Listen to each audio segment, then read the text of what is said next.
everyone, welcome back to the Hormones in Harmony podcast. Today I'm sharing a little bit more about the benefits of chiropractic care with my own personal chiropractic doctor, Dr. Monica. But first I wanted to share a little bit more about my experience and why I even decided to go and visit a chiropractor in the first place, because chronic back pain or chronic pain in general has never been part of my health struggles. I've definitely had the odd imbalance here and there, and headaches are something that I've struggled with, and menstrual cramps in the past. But when people think of chiropractors, they often think of back issues, and that's not the case at all. And as part of my job, I like to research and be a guinea pig and try different things for myself before I recommend to others. So I've been to personal trainers, acupuncturists, Reiki healers, and I had yet to try a chiropractor. I had seen an osteopath local to me a few years ago, again, just to try it out and see if there's anything interesting that I would learn. But my mum went at the same time because she does have back issues, and she had a bad experience with them. And they literally just told me nothing's wrong. They'd give me an adjustment and they said one leg shorter than the other and you're fine. You don't need any further treatment. And then when I saw Dr. Monica at Warrington Optimal Wellness, she was like, that's really weird. We did x-rays and there was tons of imbalances, but I know they work differently. And that is a question that I ask Dr. Monica in the episode. But I think in a previous episode, I have shared a little bit more about it. And I do have a highlight on my Instagram sharing some Instagram stories that I did after my adjustments and my consultations there. So definitely check out that. And I am planning on recording a YouTube video to walk you through maybe an appointment on a day that I go to the chiropractor. So the type of exercises that I do, you can watch me get adjusted, and something called traction that I do afterwards. So stay tuned for that one. It will be on my YouTube channel, Viva Natural Health. And if you aren't already, you can watch these podcast interviews on a video instead of just listening on Spotify or iTunes. So I started seeing the chiropractor back in August, September, and I was getting a few kind of niggling symptoms. It was mainly just around going back to the gym, because we obviously in the UK had the gyms closed for a long period of time, then they reopened, then they closed again. So I was getting back into training and my body was really sore afterwards. And I was trying to kind of go back to what I was lifting and everything before all of that, which wasn't going to happen. But I was finding that I was trapping nerves quite a lot. Like even when I was sleeping, or if I turn a certain way or sitting in my office chair like I am now, I would just keep tweaking my back a little bit. And I didn't want to wait until I was full blown kind of not able to move because of pain. So I thought I'd go for that and see if they could just help rebalance my body, because I'm all for being proactive instead of being reactive. So I went in to Warrington Optimal Wellness, which is about a 20-minute drive from where I live. And I'm glad that I found somewhere so good that was local. But if you're listening, you're like, I really want to try it, but I'm not local to where you are in the northwest of England, then stay tuned to the end of the episode today, because Dr. Monica shares how to find someone like her who works in more of a holistic manner. The first few weeks of treatment, it was something called an intensive period, because after I had my initial consultation and x-rays, a lot of imbalances were shown. And I'll either link to my x-rays and scans in the YouTube video or the episode show notes for here, just so you can have a see what was wrong with my spine and what a healthy spine should be looking like. But basically I had an issue where my head was shifted over to the left, and the kind of purpose of chiropractic care is to realign the spine and the nervous system so that the body can heal itself. And this was something that I'd overlooked for so long. I was very much focused on nutrition and minerals and thyroid health and all of those things. But knowing what I know now about chiropractic health, it really makes a huge difference, because if there's these subluxations in the spine, that can affect the way that the messages are sent from the spinal cord and the nervous system to the organs. If you're doing all of this gut work and you still have a major structural issue, then that could be why that you're not healing or you're not seeing the results that you should be. So I agreed after chatting with Dr. Monica in my first consultation that I really wanted to invest and go for the full package just to fix the problems, get it over and done with. And that involved an intense period where for 2 to 3 days a week, I went to the clinic.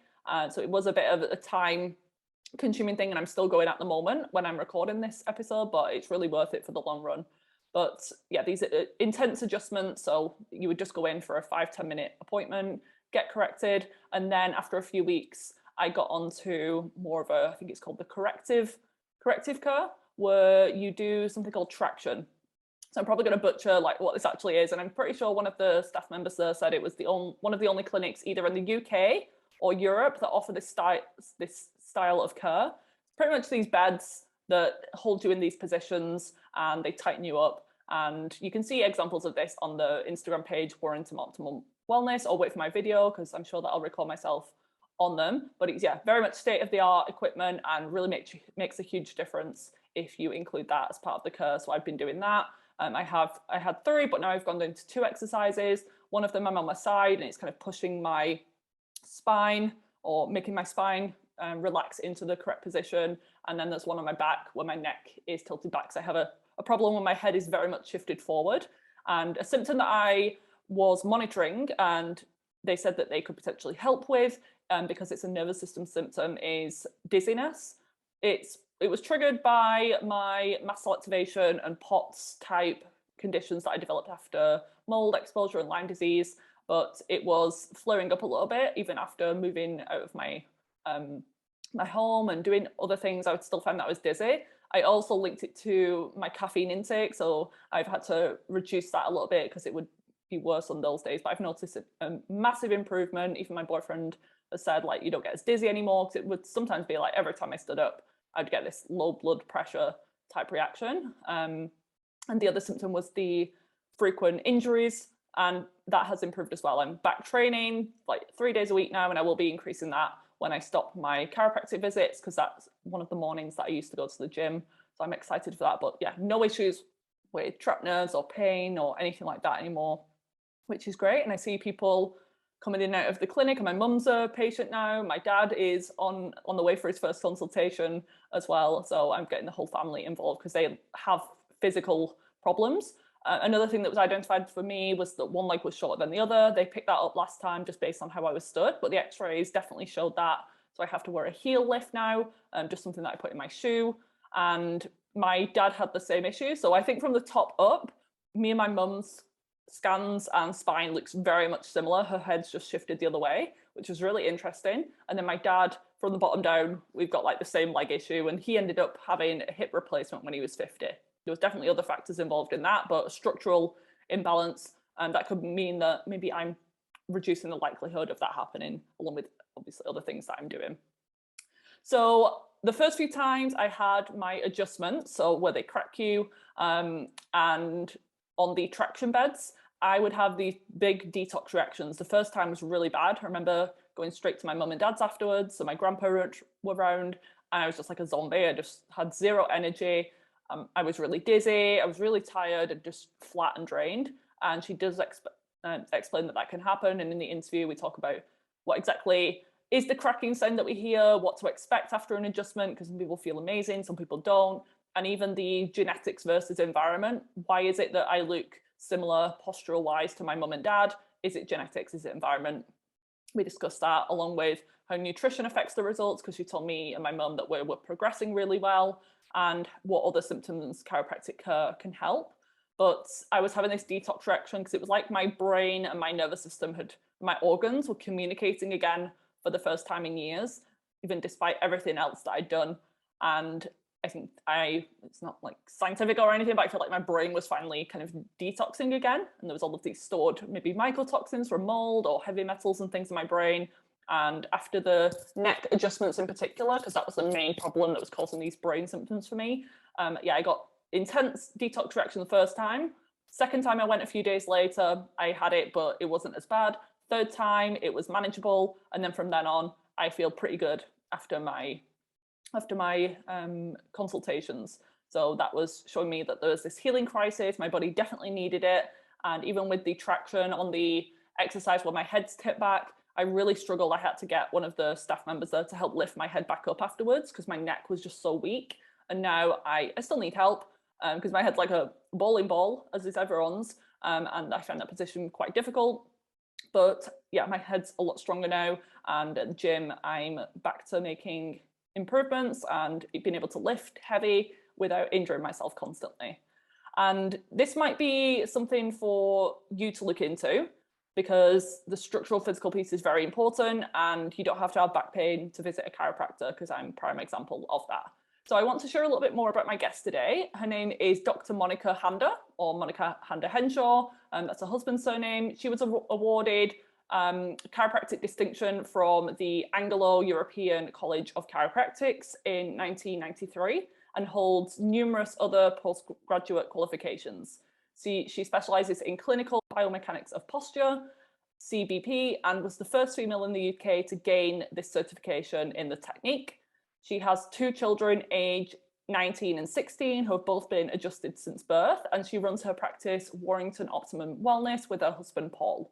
I will link to all of the details and the social media in the episode show notes. So let's get straight into the recording now with my chiropractor. So Dr. Monica, I just started the podcast episode off with a little bit about my experience with your clinic and how chiropractics has helped me, because my main symptoms weren't back pain or anything like that. It was more neurological, and really just wanted to optimize my health. And because I'm recommending different practitioners to my clients and different services, I always want to try them out myself as being like a guinea pig. But we've just gone through your official bio, but could you tell us a little bit more about yourself and why you became a chiropractor in the first place? Okay, so I'm Dr. Monica Handa, and I'm married. My personal surname is Monica Henshaw. So just in case anyone's ever trying to look for me, I've been in practice for 28 years now. I graduated from Anglo-European College Chiropractic in 1993. My interest in becoming a chiropractor came from an experience that my mum had, actually. So my mum had my youngest brother when I was 14. So there's a big age gap between us. I've got 2 other siblings in between. He was the 4th unexpected child, and he was troublesome to my mum. Mum was 35 at the time when she had him, and she developed back pain. Back in the day, it was actually not too dissimilar to what it is that people get now, which is that got advice on corsets was what was recommended back in the day, and also bed rest, etc. But mum of 4 children, she wasn't going to be able to do that. So it was her health visitor that recommended that she go and see a chiropractor. And the chiropractor that she used to then go and see was just a few minutes down the road from where I used to go to secondary school. So I used to meet her from school at the chiropractor's office. And it was at the time where I was going to be studying my options. And I realized that I knew that I wanted to help people. I didn't want to do medicine for lots of different reasons. And yeah, this came up. And I remember at my options evening, when you get to choose your options, being asked by the teacher back then, the careers advice officer back then, she said, so what do you want to do? You want to become a chiropractor? And what else do you want to do? And I said, I only want to be a chiropractor. I actually don't want to do anything else. And the other options that she gave me were osteopathy, which was something that was potentially something I could have done, and very strangely, pharmacy. And I said, actually, I don't want to be a pharmacist at all. You're complete opposite, absolutely. But I think it was a misunderstanding on her behalf. She just knew that I needed to choose 3 different options. And so that's really where it all began. I went to AECC and I started there in 1989, graduated in 1993, and then came looking for work, and I started in 2 practices back in 1993. I was working a couple of half days in Wilmslow, and I was working a couple of half days in Warrington, which is obviously where the practice is now. And so I started there.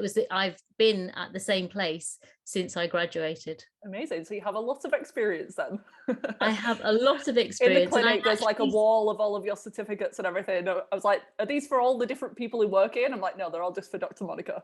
Yeah, I've done a lot of different things. I think when you graduate, when you first start practice, you don't know what it is that you're actually going to be interested in. And that's what I did for the first few years of my career. I did pediatrics, I did sacro-occipital technique, I did applied kinesiology, I did sports chiropractic, I did everything. And then And I think that my patients have borne with me very, very patiently as I've studied and experimented with them as well and came along. But I think the ultimate goal for me has always been to try and get to a deeper level of understanding with patients and provide them with anything that is more new, recent, cutting edge, and that is going to help promote them in the right direction. Because I do believe that, you know, you've got things that stay the same, but there are some things that just,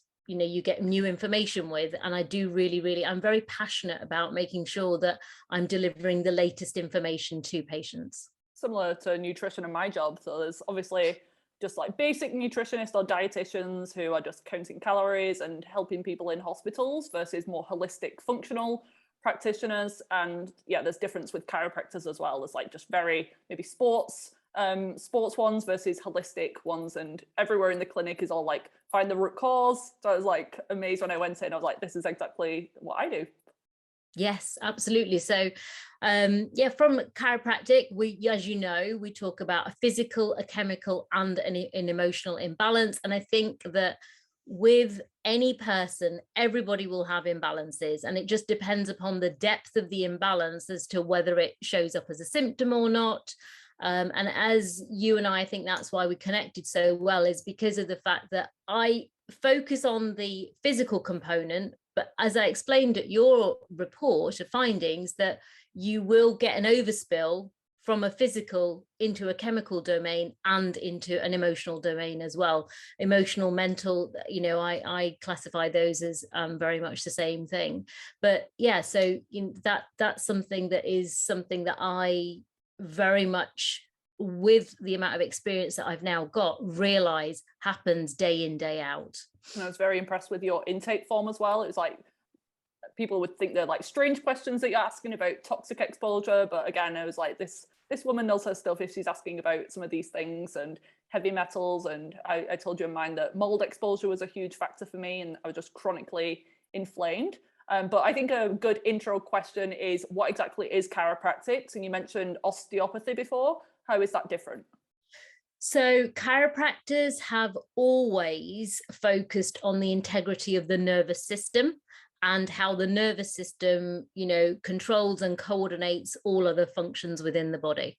So if you don't have a properly functioning nervous system, then you're snookered. Basically, other things are just not going to work as well as what they should be. So the difference, I think, is that in osteopathy, in the UK, it's very, very similar.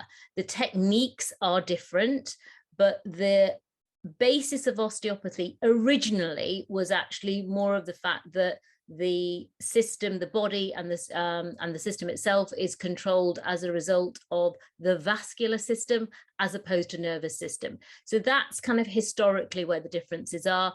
And in the US, osteopaths are a very, very different domain. Again, they perform minor surgeries, etc. So they are, it's a very different approach that we have. But in the UK, osteopaths would traditionally do a lot more soft tissue work as well as the manipulations that they do. They also do more what we call long levered techniques as opposed to small, more specific adjustments, which is what it is that we call a specific manipulation in chiropractic is called an adjustment.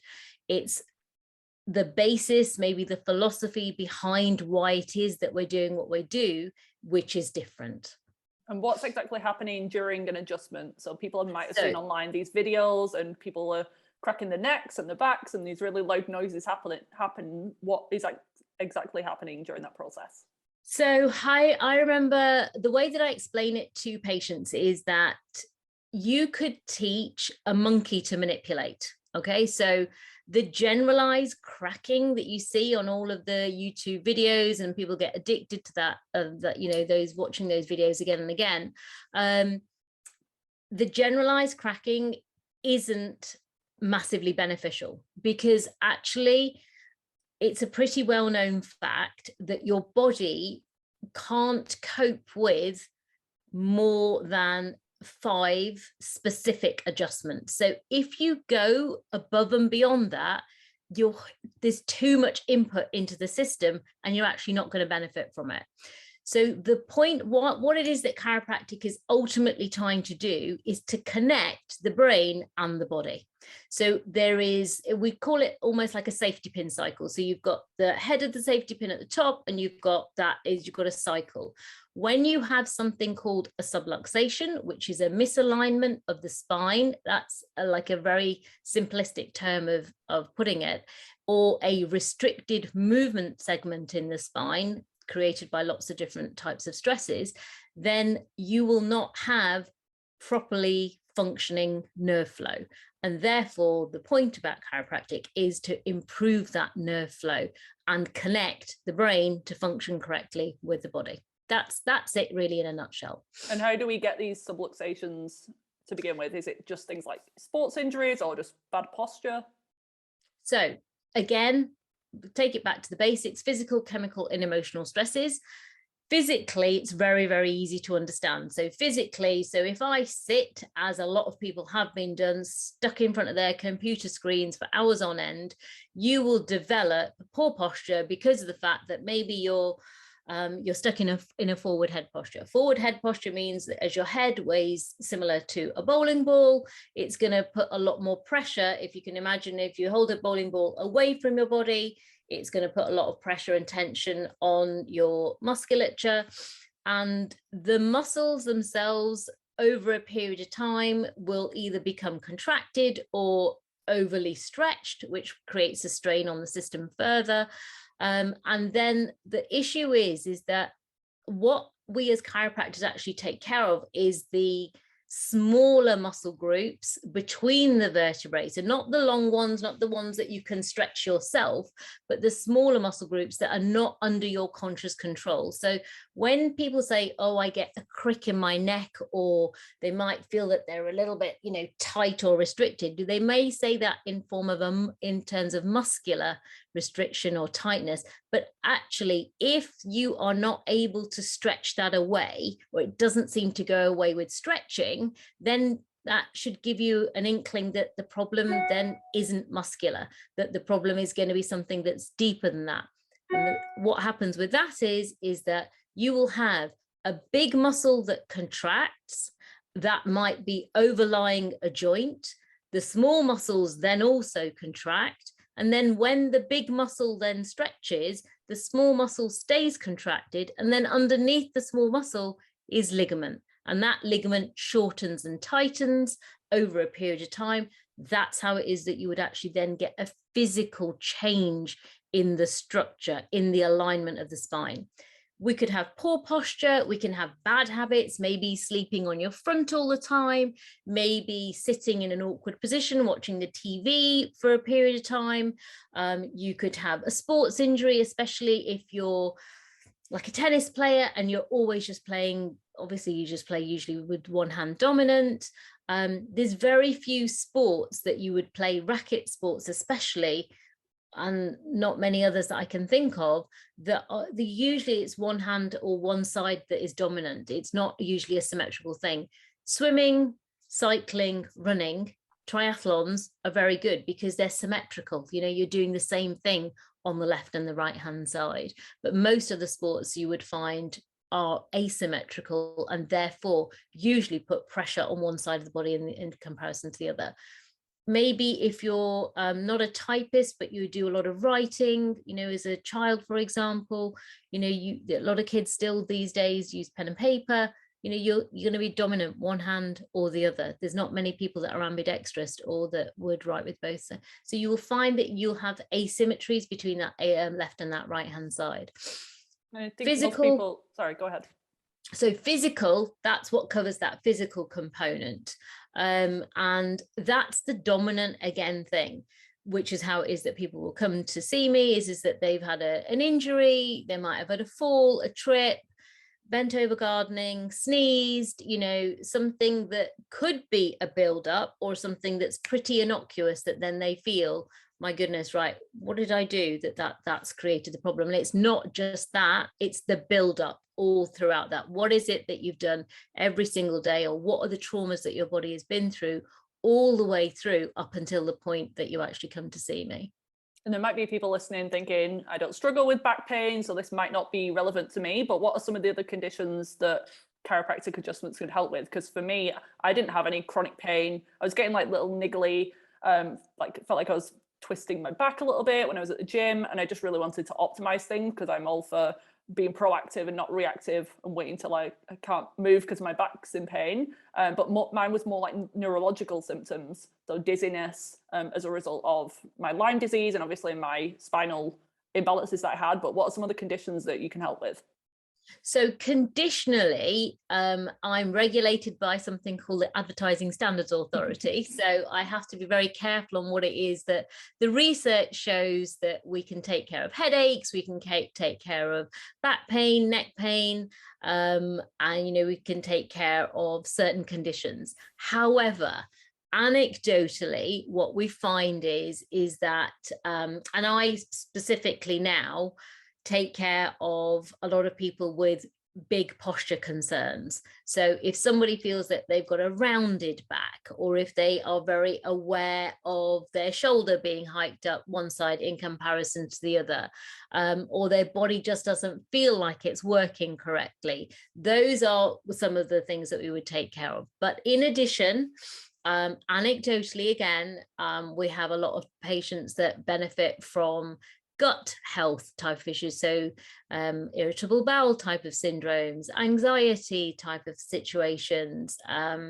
lots of other things. So ultimately, chiropractic isn't a cure for any one thing, because if we are taking care of making you function better, then it doesn't really matter what's wrong with you or what isn't wrong with you, or something that you're not aware of.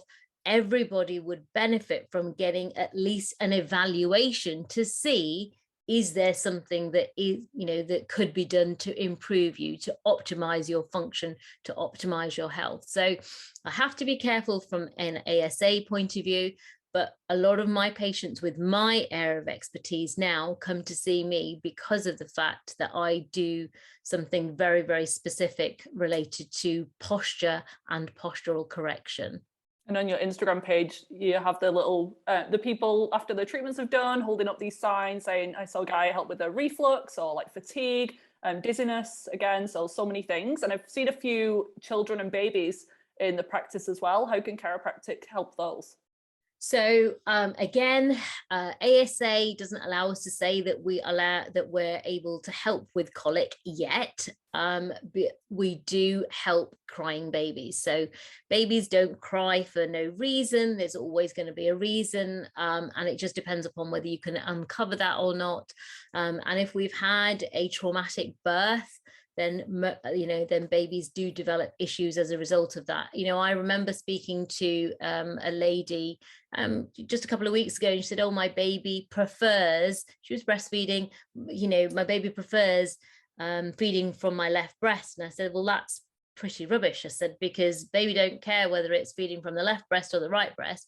The problem is going to be is that the baby actually probably doesn't feel like they can turn their head as optimally to the left-hand side, therefore doesn't want to feed from the right breast. So there's so many conditions again, but what I always say is that, you know, get a checkup. You know, it's not that difficult for most chiropractors to let you know whether or not is it an area that they've got any expertise in, as to whether they would, you know, be able to help you. So yes, babies I don't take care of so much anymore now, because I refer more challenging cases to a colleague of mine. We've all got something that we actually prefer to take care of.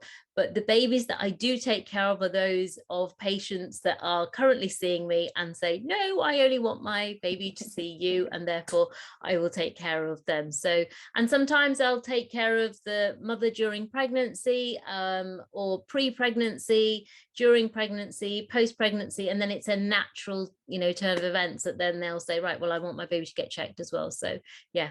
Amazing. And what could someone feel like after the adjustment? So I just, in the beginning to this podcast, told how I experienced some worsening of symptoms initially, which you did warn me about, like a detox reaction. I'm totally familiar with that, with some of the protocols that I do when you're clearing infections or helping people detox, they can often get a worsening before they get better. It's like this healing crisis that they go through. How common is that? And do some people feel absolutely amazing afterwards? Yeah, so there's three different reactions. There's obviously those that have the middle of the road reaction, which is nothing hugely positive nor negative, just maybe a little bit of soreness is maybe what they will feel.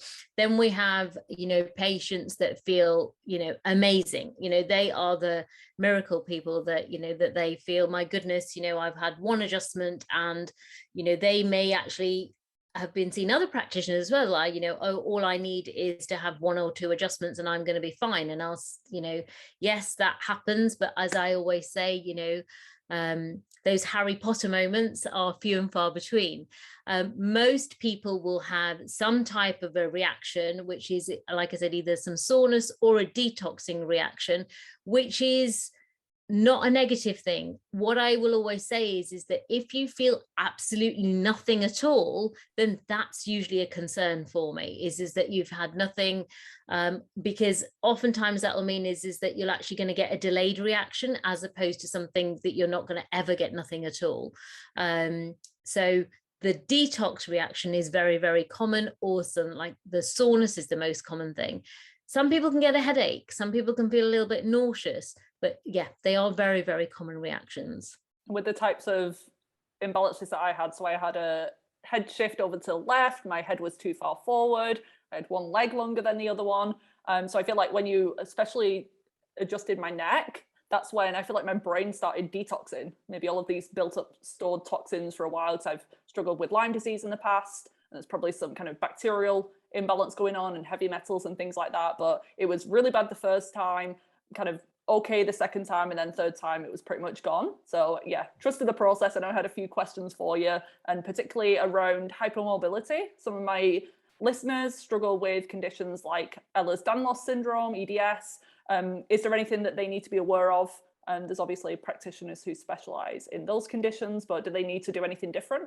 Yes. So what they would need to do is, obviously during their consultation with the chiropractor, they would have mentioned that. And I think during the range of motion testing, etc., the practitioner will have elicited the fact that, yes, this person is very, very mobile. And so what the chiropractor will then do is use much gentler techniques. So it's just to make sure that there's a whole variety of tools that we can use to adjust you. I can use an instrument, I can use my hands, I can use a drop mechanism. There's so many different ways of taking care of the patient.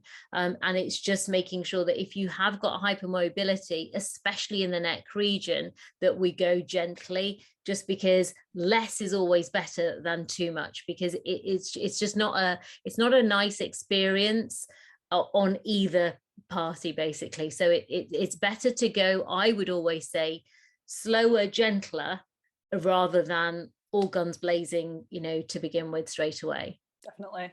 My mum is also a patient of yours now, and my dad, I think his appointment's in the next couple of weeks. I've got the whole family on board. They actually have more physical and pain symptoms than I do, but yeah, we all obviously can benefit from it. And it was very interesting to see, because I sat in my mum's consultation as well, just so I could have an idea as to what's going on with her. And our structural abnormalities were very similar. So do you feel like that is genetic, or is it just that maybe we lived in a similar environment, have similar postures, similar habits, exercise routines? Which one do you feel, or a combination? So there's a combination, because what you're talking about is nature nurture. So nature, if there is there can be hereditary scoliosis, curvatures within the spine, that can be a hereditary thing that is very much passed down, especially in the female line. Short legs can be a hereditary thing as well. But a lot of the other postures, so for example, a forward head posture or a way of carrying yourself, is more of a nurture thing. That means that from a very young age, we imitate our parents. And if we've been in close proximity with that person, and it doesn't actually have to be for a very long time, from a very young age, maybe even up until the age of about 3, 4, 5, you've actually got a lot of those blueprints that are there that are then being built upon from your parents. So the expression that we have is that, yes, about 25% is nature, 75% is nurture, and that will come about with most things. So scoliosis is a big one to watch out for. And then other things. I mean, I had one of my CAs today who had her first adjustment, and she said the same as you. She said, my mum and I seem to have, she goes, oh, my dad's got back problems, my granddad's got back problems, etc. A back problem itself is so common that I just don't even think that you should even go down the route of, oh my goodness, that's got to be something that I've inherited, because 80% of the population, as we know, at any one time will have an issue with their spine. Depends upon which end that we're talking about, but I would say that it is mostly to do with nurture, habits, postural things that we imitating with parents, because kids will do that a lot from their parents, and then that then becomes ingrained unless it's addressed or unless it's looked at, or, you know, and then you've got that change. So I've got 2 kids myself, and I've been, you know, very, very aware of my habits, my shortcomings, you know, their dad's situation as well. So I'm very much aware of letting them know about the devices that they may use. So you've probably overheard, I'm like the Nazi police when it comes to people coming into the office and using their phones in the, you know, in that forward posture position. Yeah, absolutely. You know, and I don't have any issues with that. If I'm helping people, or the kids that are with their parents when they're in there as well, you know, I don't have a problem with that, because I feel that it's something that shouldn't be overlooked. It's something that should be addressed, and everyone will benefit from that. You know, even if it's in 5 years from now, they remember that woman who had a go at them over, you know, sitting with their phone in that position. I think it's really important that it's addressed, because it is going to be a big thing in the coming years. Oh yeah, that and the electromagnetic radiation that's coming from the phones. Got a double whammy. Yeah. And part of the way that you assess a new patient is also through X-rays. So there are obviously concerns for some people around X-rays and radiation, but I found that you had a very kind of different opinion to that, and how low dose radiation might actually be beneficial to health. So how, in your practice, how valuable are X-rays, and yeah, what are the potential downsides, if any? Okay, so not all chiropractors X-ray, and there is differing opinions, but rather than looking at opinion, we'll look at the evidence and the science. And the information that this opinion comes from is from flawed science. That means that the radiation exposure that our bodies can cope with is actually much higher than what it is that you get from an X-ray. So we give examples that a neck X-ray is the same as 2 weeks background radiation for someone living in Cornwall, for example. So radiation exposure has the same impact. It doesn't matter where that radiation comes from. So that's what we're going to look at. So a lumbar X-ray, a low back X-ray would be the same as a transatlantic flight. So you've then got to think, well, would people not go on holiday to the States? You know, so it's looking at it in context. And yes, you wouldn't have that radiation all day, every day, but if you live in Cornwall, then you do. If you are a jet set, you know, worker who has to work a lot of the time out the States and to and fro and traveling a lot, then you're going to be exposed to that radiation. So it's all about balance. And there is something called hormesis, which is a term used for a bit of adversity placed on the body and the body's reaction to that.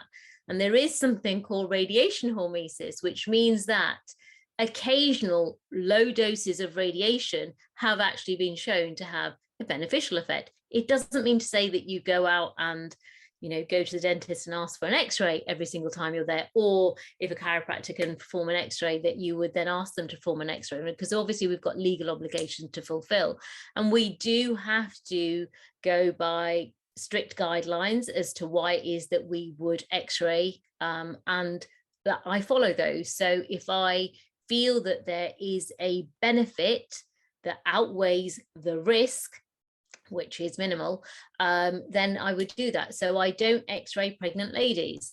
I don't x-ray kids unless I've got a real valid reason to do so. So if I've got a kid who's got a scoliosis, then yes, I'm obliged to take an x-ray of that person because of the fact that they're going to benefit from that. So I use x-rays a lot. I'm old school in that way, because I feel that it massively impacts the outcome of how it is that I'm going to take care of a patient. And that's why I am able to use the x-ray. But if all I'm going to do is, use an x-ray to just for the sake of taking an x-ray, then obviously there's no benefit to that. And I think that's where a lot of the problem has occurred, is that because me as a chiropractor and the techniques that I use, we use the information gleaned from an x-ray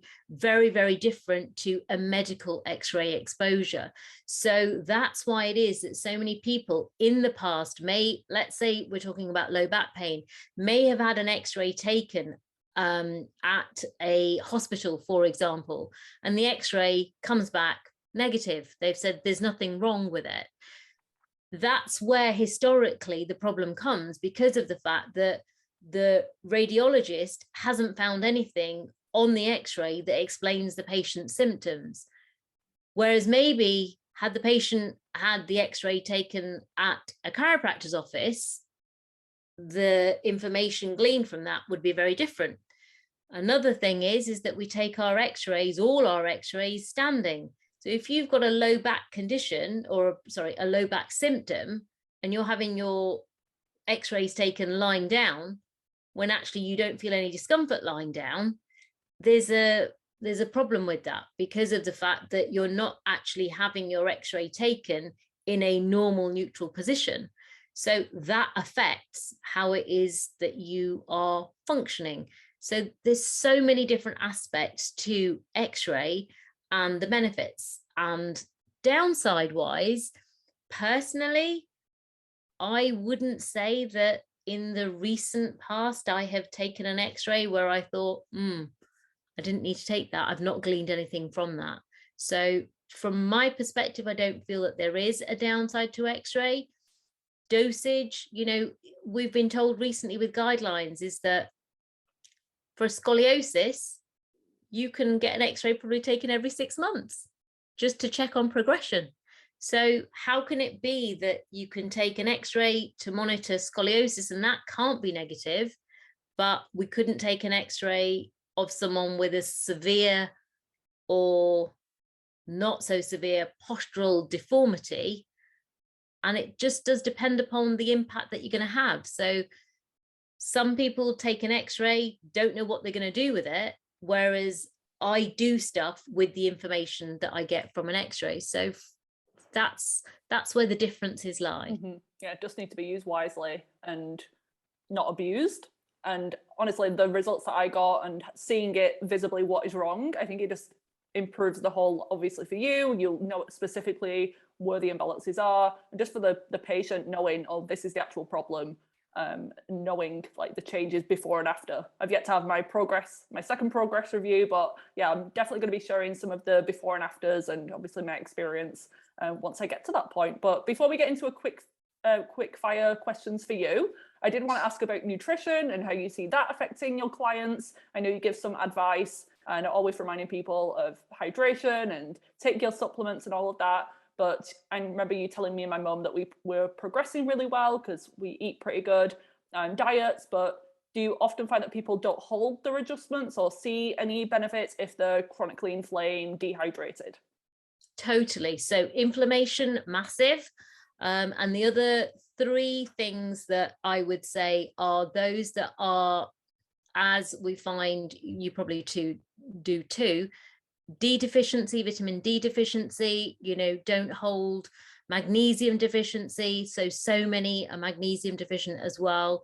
And we've got, vitamin D, magnesium, and I'm thinking, and normally I would say omegas. Omega-3, yeah, they're the big ones. So obviously omega-3 for the general health benefits, but its anti-inflammatory effect. Vitamin D, we think for the same reason as well, the anti-inflammatory effect. Magnesium because of its calming of the nervous system and the impact that it has on general musculoskeletal health as well. So without picking and choosing, those are probably the big three that I would say is that if I find that people are either not taking, or some people will come and say, right, I'm taking vitamin D. And I remember I asked a lady recently, how much D are you taking? And she brought a pot in, she'd got it from Home Bargains. She was taking 1 a day. And we said, well, you'd have to take like 25 of them to actually, benefit, to get to the 5,000 IU mark that you need. And she says, well, might as well just take down it all in one go. So the dosage, as you know, is important. And the same with magnesium. Not all supplements are the same. So the quality makes a difference and the dosage makes a difference. And it definitely makes a difference. Nutrition definitely makes a difference for how quickly someone benefits from their care. So if they are dehydrated, the impact, I think personally, it's all about the inflammation and the inflammatory response that you have, because a lot of our patients, when they come to see us, are massively inflamed. So, instead of using heat on the area, we'll tell them to use ice because it's about reduction of inflammation. And that's where it is that the supplementation will come in, especially the D and the omegas is about reduction of inflammation. Nutrition, taking green supplements, etc., etc. It's all about, reducing the inflammation within the body. So that's why I think it is that you progress so quickly, is because of the fact that there wasn't anything to do in that nutritional department for me. And using ice made a big difference. My mum, she was using, because she had like some neck pain and some back issues, she was constantly using like the wheat bags, the microwave, like warm ones, and using heat on the area. And then when she started using ice after your recommendation, she was like, oh, why have I not been using this the whole time? It makes a huge difference. And I think the reason that the heat ice comes in is because when you think a problem is muscular, then you're going to use heat on the muscle. Makes sense. But when the problem isn't muscular and it's coming as a result of inflammation within a joint, then you've got to use ice on the area. So it is a big thing. And I think I see a lot of patients that may have seen physios beforehand, and a lot of the physios will talk about a muscular imbalance. And I'm not saying that there aren't those there, but not everything is muscular. And so if you're finding that the heat doesn't seem to help you, then let's just maybe try a little bit of a different approach, and just to see if ice will help the area, and you're going to use it for short periods of time, in a smaller sort of block, so that you're not going to use it as big as a wheat bag would be. And mostly over the spinal region, not necessarily over the area where you feel it's sore. So in the low back, if it's pelvis left or right, don't use it on the left or right hand side of the pelvis, just in the center, and that will make a difference for you. Just in terms of inflammation, it doesn't necessarily solve the problem, but it helps to reduce the symptom. Very interesting. So last few questions, Dr. Monica. Is there a book that you want to recommend, maybe just like for the general population, on chiropractics, or just something that you found interesting? I'm going to tell you to watch this space, because at Christmas time, I'm going to be putting together the final few chapters of my new book. Amazing. But there are, there's lots and lots of different chiropractic style of books around. I think I'm not going to give any one specific recommendation, just because most of them are more philosophically based. So it's just about making sure that you find something. If you want to looking for a book on chiropractic, then I would say that you would look at the approach that you think is more down your street. So if you're looking for a sports approach or a pregnancy approach, then put those terms into your search, and that's how it is that you'll have. Because there isn't anything that is so all-encompassing, I think, that means that I would make a specific recommendation. There is one book it's called The Wisdom of 33. It's a book that several chiropractors have written a chapter in that is for the New Scotland College Chiropractic. So that's about the only one that I would actually be recommending, because of the fact that it covers lots of different subjects, and it's the most recent one that I would say gives somebody a diverse information base on what chiropractic is and what potential you can achieve by going to see a chiropractor. And I'll definitely be promoting yours when it's out. Can't wait for that one. What's something that you do daily to stay in hormonal harmony yourself? Because I know you get regular adjustments because you're on your feet all day and it's quite a physically demanding job. But is there anything that you do daily habit-wise? So I try and practice what I preach. So all about reduction of inflammation. I did a workshop last week, Tuesday, actually, about, improving our response immune system wise. So, and it's all about reduction of inflammation. So I wake up in the morning. I don't use a negative word like I've got an alarm clock. I'll call it a wake-up call. I do my daily affirmations. I think about gratitude. I take my 2 liters of water a day. I take my supplements, and it's about the general reduction of inflammation. So I get adjusted, not just because of what it is that I do physically, but because of how it is that I know it helps to balance me out, every which way.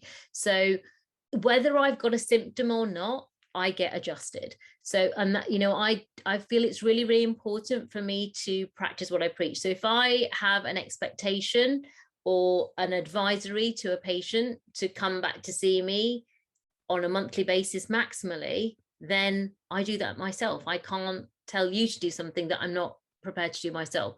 I do good gym sessions at least 2 or 3 times a week, and I'm not saying I'm perfect. I have the same stresses as everybody else. I have, people to manage at work. I have, children. I have, finances to take care of. So but it's about balance. That's what I would say everything is about not taking on board too much. I use breath work a lot. So lots and lots of different things. I dabble in time restricted eating, all again to help reduce inflammation and, having a positive outlook. I think that's one of the things that is very key for me, which is that having a positive outlook and knowing that, yeah, we can only do what it is that we can do, but given information, then we don't really have any excuses.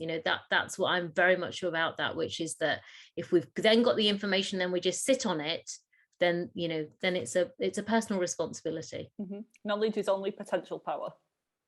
And I can definitely tell you practice what you preach because you look great. And I was talking to Jess the other week and she's like, Monica's never off sick. She's always here. And I mean, your practice is extremely busy. So I know it would be like a spanner in the works if you were off for extended periods of time. So yeah, definitely keep doing what you're doing because it's obviously working for you. And I wanted to ask if people are local to the Northwest area, where can they find the clinic? Where can they find you online? And even if they're not local, do you have any resources for them to find a good chiropractor like yourself? Okay, so our practice is called Warrington Optimal Wellness, and we are based in Warrington in Cheshire. And our website is warringtonoptimalwellness.com. And in terms of a resource, I would use something called the United Chiropractic Association. They are an association that are very close to my heart, and you would find a practitioner who works in a very similar vein to the principles that I've put forward here. That's where it is that you're going to find someone who's a little bit more like-minded, I would say, in terms of a balance of physical, chemical, and emotional well-being, as opposed to just looking at the physical component. It's taking about, and I think you'll find that with a practitioner who has got a little bit more experience. that's but it does depend upon the concern that you're going with, as to what it is that you feel that you're going to benefit from. So that's the association that I would be recommending to you. Amazing. I'll include all of those links in the episode show notes as well, so people can go directly there if they're wanting to find you or that website. So thank you so much, Dr. Monica, for sharing your expertise with us today and for helping me personally over the past few months. It's been a pleasure. Thank you, Viv. I shall see you soon.